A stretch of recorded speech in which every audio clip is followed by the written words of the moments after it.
il y a crack et c'est très difficile, je répète, de dire. Moi, je suis plutôt aujourd'hui dans une qualification de correction sévère.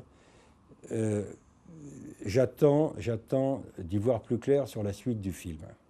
Il y a deux sujets qui ont volontairement été laissés de côté dans cette réunion franco-allemande et qui sont importantes, deux questions qui sont importantes pour les investisseurs, pour les marchés, pour le fonctionnement de la zone euro dans la durée. C'est la question des eurobonds, des euro-obligations, comme on dit en français, d'une part, et d'autre part, la question de la taille du fonds de stabilité financière européen. Moi, je crois que la manière de répondre à des rumeurs fausses, fantaisistes, à des inquiétudes ou à des angoisses plus ou moins fondées, généralement moins fondées que plus, je pense que c'est la transparence.